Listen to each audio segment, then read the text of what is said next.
Hello friends, welcome to our channel. Friends, మనకి తెలంగాణ జిల్లా court and హైకోర్టుకి సంబంధించినటువంటి ఎగ్జామినేషన్స్లో ఇండియన్ పాలిటీ టాపిక్ నుంచి 100కి 100% 1 or 2 క్వశ్చన్స్ ఖచ్చితంగా వచ్చేటువంటి మోస్ట్ ఇంపార్టెంట్ బిట్స్ ఈ వీడియోలో చెప్తాను. సో ప్రతి ఒక్కరూ కూడా కోర్టు ఎగ్జామినేషన్స్ రాసేటువంటి వారు ఈ వీడియో ఖచ్చితంగా చివరి వరకు చూడండి. వీడియో చూస్తున్నటువంటి వారు వీడియోని లైక్ చేసి ఛానల్ని సపోర్ట్ చేయండి. చాలామంది వీడియోస్ చూస్తున్నారు కానీ లైక్ చేయట్లేదు. ఈ వీడియోకి 1000 లైక్స్ అయితే ఎక్స్పెక్ట్ చేస్తున్నాను. సో ప్రతి ఒక్కరూ లైక్ చేసి మీ ఫ్రెండ్స్కి షేర్ చేయండి. ఫస్ట్ టైం మన ఛానల్ని విజిట్ చేస్తే సబ్స్క్రైబ్ చేసుకొని బెల్ సింబల్ని యాక్టివేట్ చేసుకోండి. డీటెయిల్స్లోకి వెళ్లే ముందు తెలంగాణ కోర్టు ఉద్యోగాలకి ప్రిపేర్ అవుతున్నటువంటి అభ్యర్థులు రిమైనింగ్ డేస్లో మంచిగా ప్రిపేర్ అయ్యి మంచి మార్కులు తెచ్చుకునే విధంగా ఈ 5 కోర్సెస్ని అయితే మేము మీకు ఆఫర్ చేస్తున్నాము. ఈ మెగా కోర్స్ మీరు తీసుకున్నట్లయితే ఈ ఒక్క కోర్సులోనే ఈ కోర్సెస్ అన్నీ కూడా యాడ్ చేయడం జరిగిందండి. మీరు ఇంకా సపరేట్గా ఈ కోర్సెస్ తీసుకోవాల్సిన అవసరం లేదు. ఈ మెగా కోర్స్ తీసుకున్నటువంటి వారు ఇందులో మీకు తెలుగు మీడియంలో ఉన్నటువంటి వీడియో క్లాసెస్ ఉంటాయి.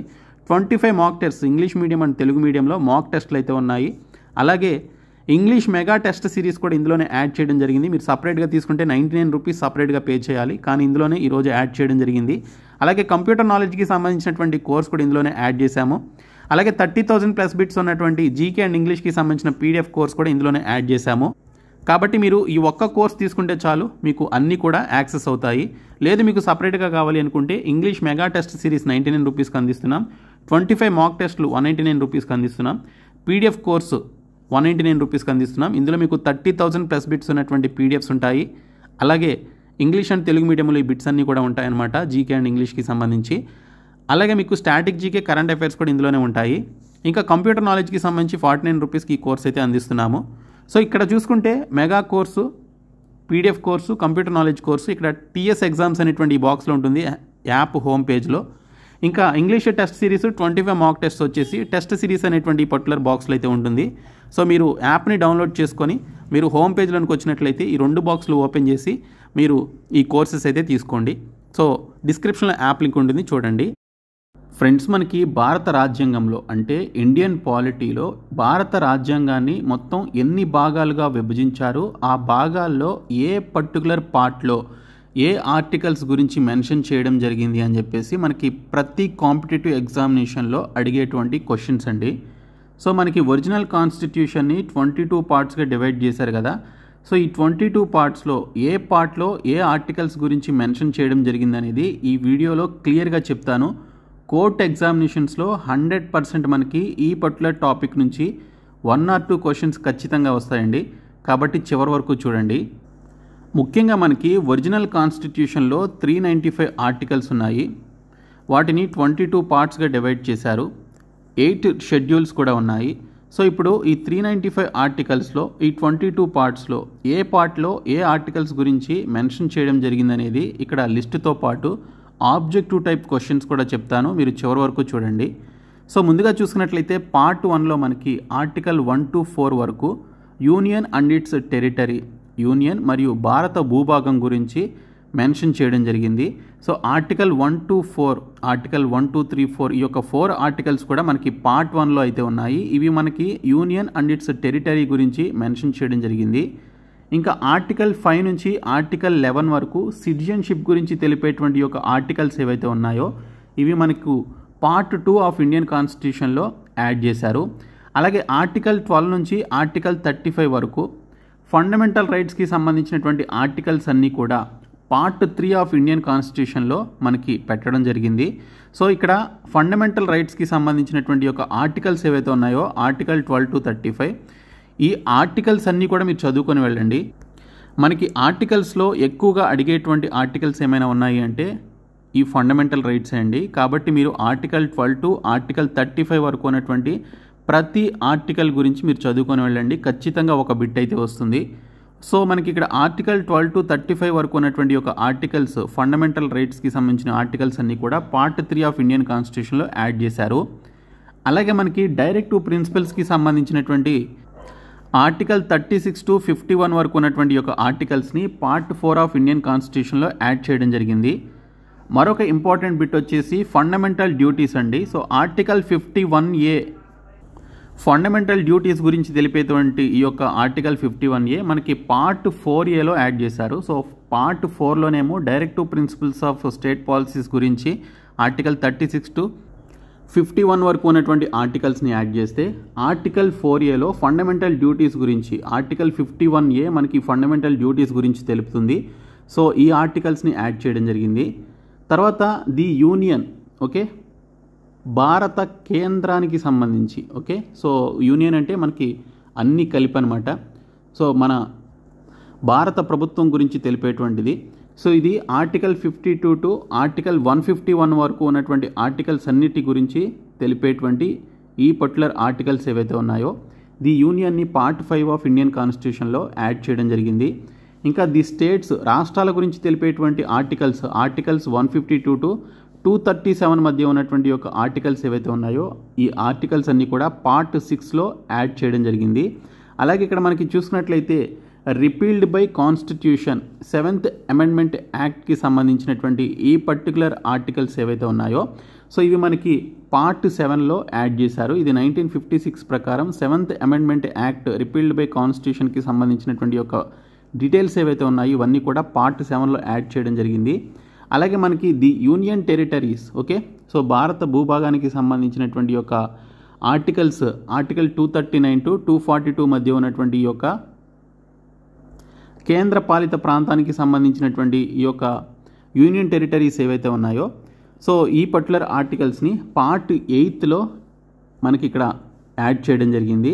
తర్వాత పంచాయతీ రాజ్ లేదా పంచాయతీల గురించి తెలిపేటువంటి ఆర్టికల్ 243 to 243O అండి ఇది, ఓకే, 0 కాదు 243O, ఓకే, 243Oకి సంబంధించినటువంటి ఈ పర్టికులర్ ఆర్టికల్స్ పంచాయతీలకి సంబంధించినటువంటి ఆర్టికల్స్ని పార్ట్ 9లో యాడ్ చేశారు. ఇంకా మున్సిపాలిటీస్కి సంబంధించినటువంటి ఆర్టికల్స్ ఏవైతే ఉన్నాయో article 243P to article 243ZG అనేటువంటి యొక్క ఆర్టికల్స్ని ఇక్కడ మనకి పార్ట్ 9Aలో యాడ్ చేయడం జరిగింది. అలాగే మనకి ఇక్కడ పార్ట్ 9Aలో ఇక్కడ మనం చూసాం already article 243P to article 243ZGకి సంబంధించినటువంటి యొక్క ఆర్టికల్స్ని 9Aలో యాడ్ చేస్తే ఇంకా కోఆపరేటివ్ సొసైటీస్కి సంబంధించినటువంటి యొక్క ఆర్టికల్స్ని ఏ పర్టికులర్ పార్ట్లో యాడ్ చేశారని చెప్పేసి అడుగుతారు. సో ఈ కోఆపరేటివ్ సొసైటీస్కి సంబంధించిన ఆర్టికల్స్ వచ్చేసి 243H to 243ZT అండి. సో ఈ పర్టికులర్ ఆర్టికల్స్ని మనకి పార్ట్ 9Bలో యాడ్ చేయడం జరిగింది. తర్వాత మనకి ది షెడ్యూల్డ్ అండ్ ట్రైబల్ ఏరియాస్కి సంబంధించినటువంటి ఆర్టికల్స్ ఏవైతే ఉన్నాయో సో ఈ పర్టికులర్ ఆర్టికల్ 244 to 244Aకి సంబంధించినటువంటి యొక్క ఆర్టికల్స్ని పార్ట్ 10 ఆఫ్ ఇండియన్ కాన్స్టిట్యూషన్లో యాడ్ చేశారు. తర్వాత మనకి ఇక్కడ relations between union and the స్టేట్స్కి సంబంధించినటువంటి ఆర్టికల్ 245 to ఆర్టికల్ 263కి సంబంధించినటువంటి ఈ పర్టికులర్ ఆర్టికల్స్ని పార్ట్ 11లో యాడ్ చేయడం జరిగింది. తర్వాత ఫైనాన్స్, ప్రాపర్టీ, కాంట్రాక్ట్స్ అండ్ సూట్స్కి సంబంధించి తెలిపేటువంటి ఆర్టికల్ 264 to 300Aకి సంబంధించినటువంటి ఆర్టికల్స్ ఏవైతే ఉన్నాయో వీటిని పార్ట్ 12 ఆఫ్ ఇండియన్ కాన్స్టిట్యూషన్లో యాడ్ చేశారు. తర్వాత trade, commerce and intercourse with in the territory of India వీటి గురించి తెలిపేటువంటి ఆర్టికల్ 301 to 307కి సంబంధించినటువంటి ఈ పర్టికులర్ ఆర్టికల్స్ని పార్ట్ 13 ఆఫ్ ఇండియన్ కాన్స్టిట్యూషన్లో యాడ్ చేయడం జరిగింది. తర్వాత మనకి services under the union and the states, okay, services under the union and the states గురించి తెలిపేటువంటి ఆర్టికల్స్ 308 to ఆర్టికల్ 323 మధ్య ఉన్నటువంటి ఈ పర్టికులర్ ఆర్టికల్స్ని పార్ట్ 14 ఆఫ్ ది ఇండియన్ కాన్స్టిట్యూషన్లో యాడ్ చేయడం జరిగింది. నెక్స్ట్ వన్ ట్రిబ్యునల్స్ అండి. ట్రిబ్యునల్స్ గురించి తెలిపేటువంటి ఆర్టికల్ 323A to 323B మధ్య ఉన్నటువంటి యొక్క ఆర్టికల్స్ ఏవైతే ఉన్నాయో పార్ట్ 14A పార్ట్లో మనకి ఇక్కడ యాడ్ చేయడం జరిగిందండి. ఓకే, తర్వాత ఎలక్షన్స్ గురించి తెలిపేటువంటి ఆర్టికల్ 324 to ఆర్టికల్ 329A గురించి మనకి ఎలక్షన్స్ గురించి తెలుపుతాయన్నమాట. ఎలక్షన్ కమిషన్ ఆఫ్ ఇండియా గురించి కావచ్చు, ఎలక్షన్స్ గురించి తెలిపేటువంటి యొక్క ఆర్టికల్స్ ఏవైతే ఉన్నాయో ఇవి మనకి పార్ట్ 15 ఆఫ్ ఇండియన్ కాన్స్టిట్యూషన్లో యాడ్ చేయడం జరిగింది. తర్వాత మనకి ఇక్కడ చూసుకుంటే special provisions relating to certain classes అవి ఆర్టికల్ 330 నుంచి 342 మధ్య ఉన్నటువంటి ఈ పర్టికులర్ ఆర్టికల్స్ని మనకి ఇక్కడ పార్ట్ 16లో ఈ యొక్క ఆర్టికల్స్ని అయితే యాడ్ చేశారు. తర్వాత మనకి అఫీషియల్ లాంగ్వేజెస్ గురించి తెలిపేటువంటి ఈ పర్టికులర్ ఆర్టికల్ ఏదైతే ఉందో ఆర్టికల్ 343 టు 351 మధ్య ఉన్నటువంటి ఈ ఆర్టికల్స్ అన్నీ కూడా అఫీషియల్ లాంగ్వేజ్ గురించి తెలుపుతుంది. ఇది మనకి పార్ట్ 17 ఆఫ్ ఇండియన్ కాన్స్టిట్యూషన్లో యాడ్ చేశారు. ఇంకా ఎమర్జెన్సీ ప్రొవిజన్స్ గురించి మనకి ఆర్టికల్ 352, 356 అండ్ 360 ఉంది కదా.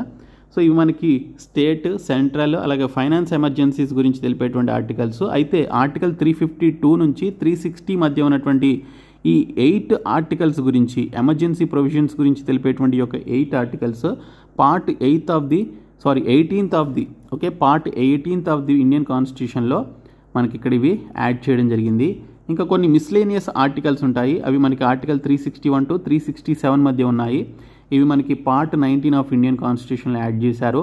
తర్వాత అమెండ్మెంట్ ఆఫ్ ది కాన్స్టిట్యూషన్ గురించి తెలిపేటువంటి ఆర్టికల్ 368 గురించి తెలిపేటువంటి యొక్క పర్టికులర్ ఆర్టికల్ని పార్ట్ 20లో మనకి యాడ్ చేయడం జరిగింది.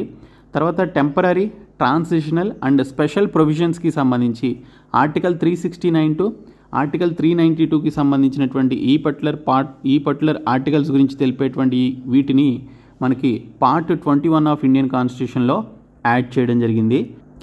నెక్స్ట్ వన్ వచ్చేసి short title, commencement, authoritative text in Hindi and రిపీల్స్కి సంబంధించి తెలిపేటువంటి ఆర్టికల్ 393 టు 395 మధ్య ఉన్నటువంటి ఈ పర్టికులర్ ఆర్టికల్స్ని మనకి పార్ట్ 22లో యాడ్ చేయడం జరిగిందండి.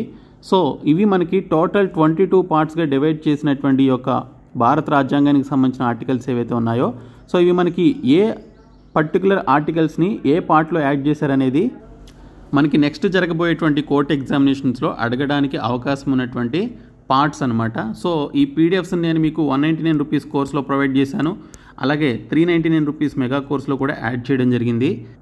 మీరు ఈ 2 కోర్సులు తీసుకున్నట్లయితే మీకు చాలా హెల్ప్ అవుతుందండి. సో మీరు ఈ తక్కువ టైంలో ఎక్కువ ప్రిపేర్ అవ్వాలి అంటే మీకు ఈ కోర్సెస్ చాలా హెల్ప్ చేస్తాయి. డిస్క్రిప్షన్లో ఉన్నటువంటి బీఎస్కే జాబ్స్ అనేటువంటి యాప్ని డౌన్లోడ్ చేసుకొని ఈ కోర్సెస్ తీసుకోండి. సో ఇప్పుడు ఆబ్జెక్టివ్ టైప్ ఆఫ్ క్వశ్చన్స్ అయితే చూద్దాం. ముందుగా originally the Indian constitution is divided into అని చెప్పేసి అడిగారు. సో ఒరిజినల్గా భారత రాజ్యాంగాన్ని ఎన్ని భాగాలుగా విభజించారు అంటే, సో ఆల్రెడీ మనం డిస్కస్ చేసింది 22 పార్ట్స్గా డివైడ్ చేశారు. ప్రస్తుతం 25 పార్ట్స్ అయితే ఉంది, కానీ ఒరిజినల్గా 22 పార్ట్స్గా డివైడ్ చేశారు. 395 ఆర్టికల్స్ ఉండేవి. సో అందులో మనకి 8 షెడ్యూల్స్ కూడా ఉన్నాయన్నమాట.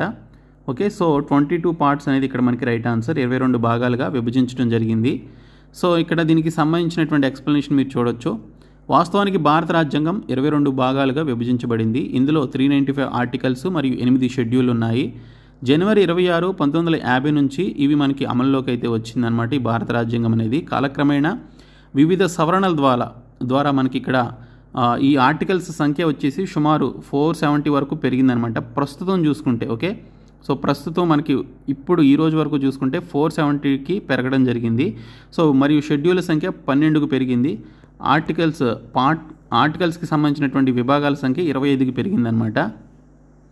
Next question, how many parts does the Indian constitution currently have?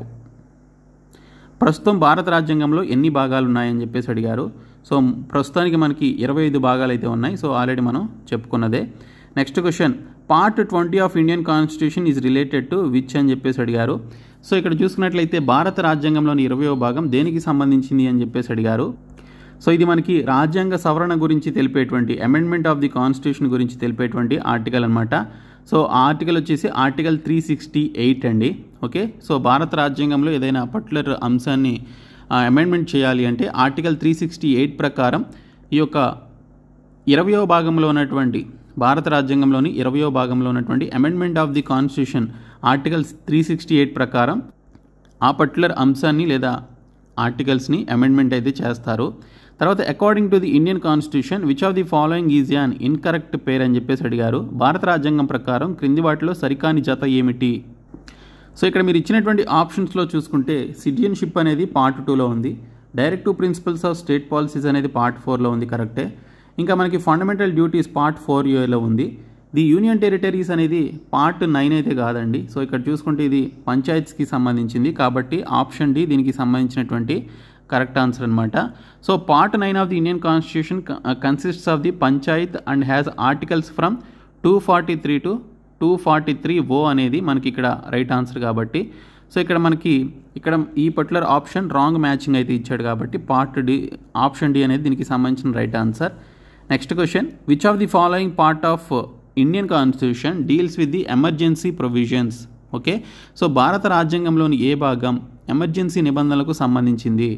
So ఇది మనకి చూసినట్లయితే పార్ట్ 18 అండి. So part 18 of the Indian constitution మనకి ఇక్కడ ఎమర్జెన్సీ నిబంధనల గురించి తెలుపుతుందన్నమాట.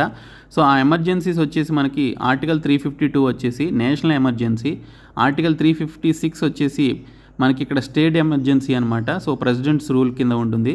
ఆర్టికల్ 360 వచ్చేసి ఫైనాన్షియల్ ఎమర్జెన్సీ. సో ఈ విధంగా మనకి 3 ఎమర్జెన్సీస్ అయితే ఉన్నాయి. సో ఈ 3 ఎమర్జెన్సీస్ గురించి కూడా మనకి ఎగ్జామినేషన్స్లో అయితే అడుగుతారు. ఫస్ట్ నేషనల్ ఎమర్జెన్సీ, తర్వాత స్టేట్ ఎమర్జెన్సీ, ఆ తర్వాత ఫైనాన్షియల్ ఎమర్జెన్సీ అనమాట. ఎన్ఎస్ఎఫ్ అని చెప్పేసి గుర్తుపెట్టుకోండి. National, state and financial. నేషనల్కి సంబంధించిన ఆర్టికల్ ఏంటి 352, స్టేట్కి సంబంధించినటువంటి ఎమర్జెన్సీ ఆర్టికల్ 356, ఫైనాన్షియల్ ఎమర్జెన్సీకి సంబంధించింది 360 అనమాట. సో ఎన్ఎస్ఎఫ్ అని చెప్పేసి గుర్తుపెట్టుకోండి. Okay, so next question, part 15 of the constitution of India deals with, భారత రాజ్యాంగం యొక్క పార్ట్ 15 దేనితో వ్యవహరిస్తుంది అని చెప్పేసి అడిగారు.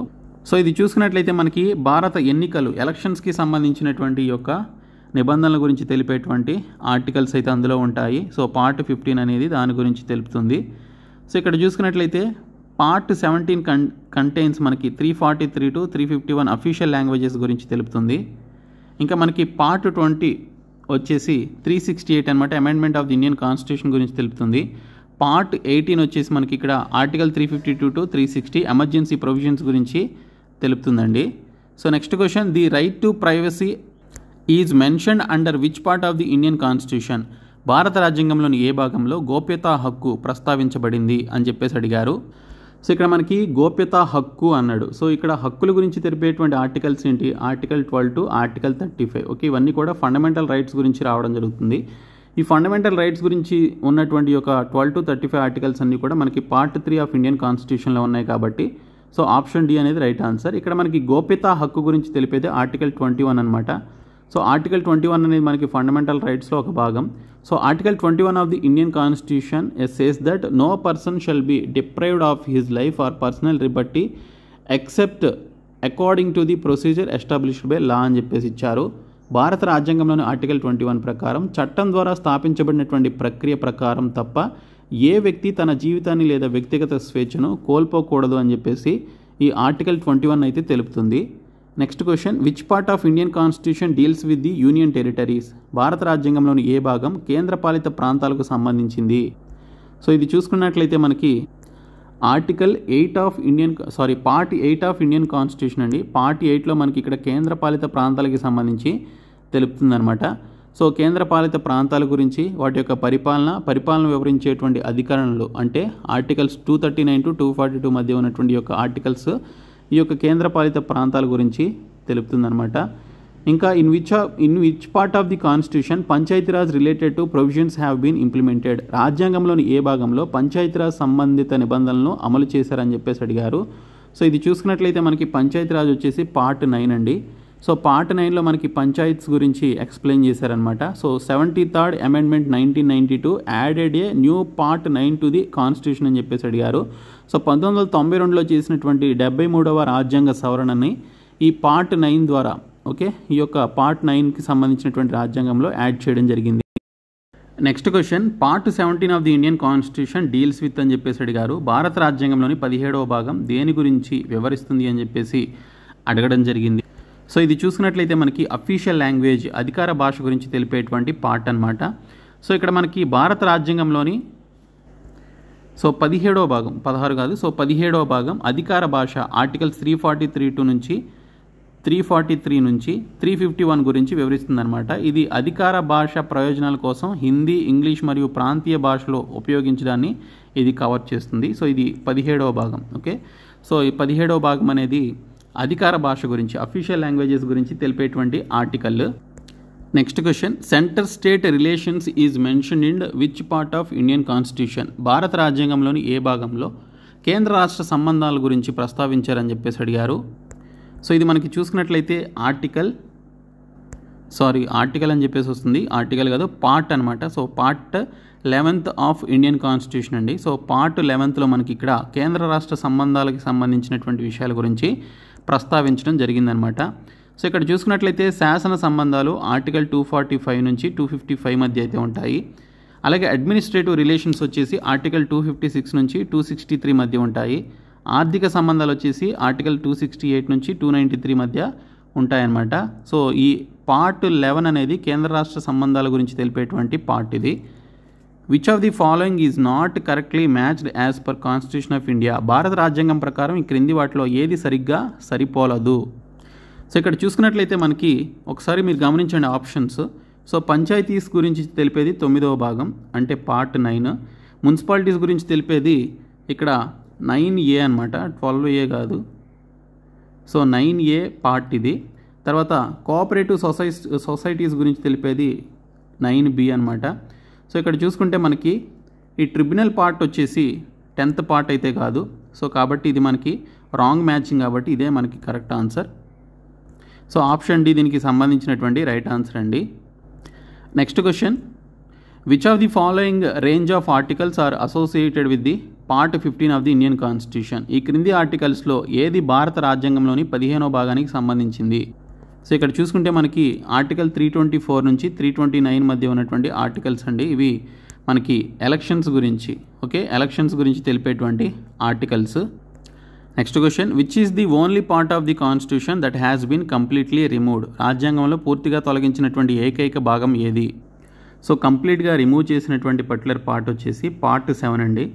సో ఇక్కడ మీరు చూడొచ్చు, మనం ఇందాక చూసాము. Part 7 of the constitution was repealed by the 7th amendment act అనమాట. రాజ్యాంగంలోని 7వ భాగాన్ని 7వ సవరణ చట్టం ద్వారా ఓకే దీన్ని రద్దు చేయడం జరిగింది. Next question, uniform civil code is mentioned in which part of the Indian constitution? భారత రాజ్యాంగంలోని ఏ భాగంలో యూనిఫామ్ సివిల్ కోడ్ పేర్కొనబడింది? సో ఇది మనకి చూసుకున్నట్లయితే పార్ట్ 4 ఆఫ్ ఇండియన్ కాన్స్టిట్యూషన్లో దీని గురించి మెన్షన్ చేశారు. యూసీసీ యూనిఫామ్ సివిల్ కోడ్ అనేది మనకి ఆర్టికల్ 44 అయితే తెలుపుతుంది. ఇది మనకి భారత రాజ్యాంగంలోని పార్ట్ 4లో తెలిపారు. సో ఇది మనకి చూసుకున్నట్లయితే directive principles of state policy DPSPs గురించి తెలుపుతుంది. ఓకే, సో ఇవి మనకి మోస్ట్ ఇంపార్టెంట్ బిట్స్ అండి. సో ప్రతి ఒక్కరు కూడా ఈ పార్ట్ అయితే ఖచ్చితంగా చూసుకోండి. సో ఈ వీడియోని ఖచ్చితంగా మిస్ అవ్వకుండా మీ ఫ్రెండ్స్కి షేర్ చేయండి. మేము ప్రొవైడ్ చేసినటువంటి 399 రూపీస్ మెగా కోర్సు, అలాగే 199 రూపీస్ PDF కోర్సులు, ఈ రెండు కూడా ఖచ్చితంగా తీసుకోండి. మీరు 25 మాక్ టెస్టులు తీసుకున్నట్లయితే మీకు 100% అవి ఎగ్జామినేషన్ ప్యాటర్న్ గురించి, డిఫికల్టీ లెవెల్ గురించి తెలుపుతాయి. కాబట్టి అది 199 రూపీస్ కోర్స్ అనమాట. ఇది ఖచ్చితంగా తీసుకోండి. మిగిలినటువంటి రోజులు మాక్ టెస్టులు ఖచ్చితంగా అటెంప్ట్ చేయండి. అలాగే మీకు ఇంగ్లీష్ మెగా టెస్ట్ సిరీస్ కూడా లాంచ్ చేశాం, 99 రూపీస్ కోర్స్ అది. సో మీరు అది తీసుకోండి. సో ఇవన్నీ కూడా డిస్క్రిప్షన్లో ఉన్నటువంటి యాప్లో ఉంటాయి. మీరు యాప్ని డౌన్లోడ్ చేసుకుని కోర్సెస్ అయితే తీసుకోండి. Thank you so much guys.